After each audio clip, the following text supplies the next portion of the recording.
இப்பதான் நம்ம சேனலுக்கு முதல் முறையா வரீங்கன்னா கீழே உள்ள சப்ஸ்கிரைப் பட்டனை அழுத்தி சப்ஸ்கிரைப் பண்ணிக்கோங்க.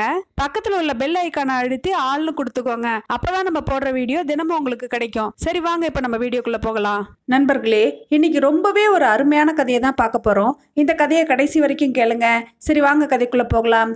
அம்மா, நான் உங்க மருமக பேத்தி 3 பேரும் ஷாப்பிங் மால் போறோம். நீங்க வீட்டை பார்த்துக்கங்கம்மா என்றான் மகன். சரிப்பா, நான் அங்கெல்லாம் வர முடியும்? வயசாயிடுச்சுல்ல, கால்வலி வேற படுத்தி எடுக்குது. எனக்கு மாலுக்கு வரத்துக்கெல்லாம் பிடிக்காது. நீங்கெல்லாம் போயிட்டு வாங்க என்றார் அம்மா. ஏன் பிடிக்காது? பாட்டியும் ஷாப்பிங் மால் வரணும் என்று பேத்தி அடம் பிடித்தாள். பாட்டியால் அங்கெல்லாம் ஏறி இறங்க முடியாதுமா. அவங்களுக்கு எஸ்கலேட்டர்ல எல்லாம் ஏற தெரியாது. அது மட்டும் இல்லை, அவங்க அங்கே பார்த்து சந்தோஷப்படுறதுக்கு எதுவும் பெருசா இல்லை. அவங்களுக்கு கோயில் போகிறது தான் பிடிக்கும் என்று மருமகள் சொன்னார். பாட்டியும் ஆமாம் என்று ஆமோதித்தார். பாட்டி வரலன்னா நானும் மாலுக்கு வரமாட்டேன் என்று பேத்தி அடம்பிடித்தாள். பாட்டி விருப்பமில்லை என்று சொன்னாலும் பேத்தி கட்டாயப்படுத்தி கொண்டே இருந்தாள். பேத்தி தொடர்ந்து அடம் பிடித்ததால் அவள் விருப்பத்திற்கேற்ப பாட்டியும் ஷாப்பிங் மால் வர ஒப்புக்கொண்டார். பேத்தி சந்தோஷத்தில் துள்ளி குதித்தாள். அப்பா அனைவரையும் புறப்பட சொன்னார். பேத்தி சீக்கிரம் உடை உடுத்தி கொண்டு வந்தாள். பாட்டியும் தயாராய் இருந்தார். அப்பாவும் அம்மாவும் புறப்பட ரெடியாகும் போது பேத்தி பாட்டியை அழைத்து கொண்டு முன்னரைக்கு வந்தாள். சாக்பீஸால் 1.5 ஜான் அகலத்திற்கு 2 கோடுகள் போட்டாள். பாட்டி, இங்க பாரு, இது ஒரு விளையாட்டு. இப்போ நீங்க ஒரு கொக்கு, சரியா? இந்த 2 கோடுகளுக்கும் நடுவுல உங்க வலது காலை வைத்து இடது காலை லேசா 3 இன்ச் தூக்குனா போதும். செய்யுங்க பாட்டி என்றாள் பேத்தி. இது எதுக்குமா? இதுதான் கொக்கு விளையாட்டு பாட்டி, நானும் செய்கிறேன் என்று செய்து காட்டினாள். பாட்டியும் பேத்தி கண்டுபிடித்த கொக்கு விளையாட்டை விளையாடி பார்த்தார். பையனும் மருமகளும் வர ஷாப்பிங் மாலுக்கு ஆட்டோ பிடித்து போனார்கள். அங்கே நகரும் படிக்கட்டுகள் நகர்ந்து கொண்டிருந்தன. இதில் எப்படி பாட்டி ஏறுவார் என்று மகனும் மருமகளும் யோசிக்கும் போது பேத்தி மட்டும் பாட்டியை நகரும் படிக்கட்டு முன்னால் செல்லமாக இழுத்து வந்தாள். பாட்டி, இதில் பயப்பட எதுவும் இல்லை. இப்போ நீங்கள் கொக்கு விளையாட்டு விளையாடுங்க பார்க்கலாம் என்றாள். பாட்டி கையை பிடித்து கொண்டு வலது காலை நகரும் படிக்கட்டில் வைத்து இடது காலை 3 இன்ச் மேலே தூக்கினாள். மேலே நகர்ந்தார். பின் இடது காலையும் வைத்து 2 காலால் நின்றார். எஸ்கலேட்டரில் அம்மா பூ போல நகருவதை மகனும் மருமகளும் பார்த்து வியந்தனர்.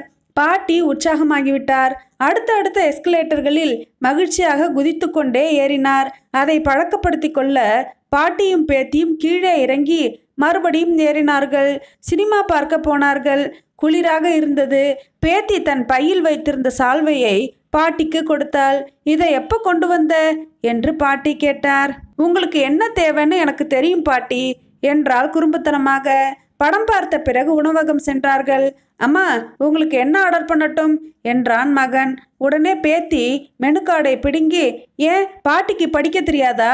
அவங்க கிட்ட மெனு கார்டை கொடுங்க, பிடிச்சதா அவங்க ஆர்டர் பண்ணுவாங்க என்றாள். பாட்டி மெனுவை பார்த்து ஆர்டர் செய்தார். பேத்தியும் பாட்டியும் ஆர்வமாக சாப்பிட்டார்கள். பின் மாலில் வீடியோ கேம் விளையாட்டுகளை பாட்டியும் பேத்தியும் விளையாடினார்கள். வீட்டிற்கு கிளம்பும் நேரத்தில் பாட்டி டாய்லெட் சென்றார்.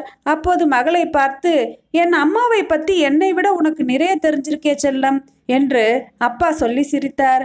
அப்பா, அங்க பாருங்க, குட்டி பாப்பாவை அந்த ஆன்ட்டி கூட்டிட்டு வரும்போது எவ்வளவு ஏற்பாடுகள் செய்துட்டு வராங்க. பால் பாட்டில், துடைக்க துண்டு, டயப்பர், இப்படி எவ்வளோ ஏற்பாடுகள். நீங்க குழந்தையா இருந்தப்போ பாட்டியும் இப்படிதான் செய்திருப்பாங்க. அது மாதிரி பாட்டியை வெளியே கூட்டிட்டு போகும்போது பாட்டியை கவனிக்க நீங்க கொஞ்சம் அக்கறை எடுங்கப்பா. அதையே செய்யறதில்ல. எல்லாருக்கும் ஷாப்பிங் மால் பார்க்க ஆசையா தான் இருக்கும். நீங்களாகவே வயசானவங்க கோயிலுக்கு தான் போவாங்க, ஜாலியா இருக்க மாட்டாங்கன்னு நினைக்காதீங்க. அவங்க வரலனாலும் மனசுக்குள்ள ஆசை இருக்கும்.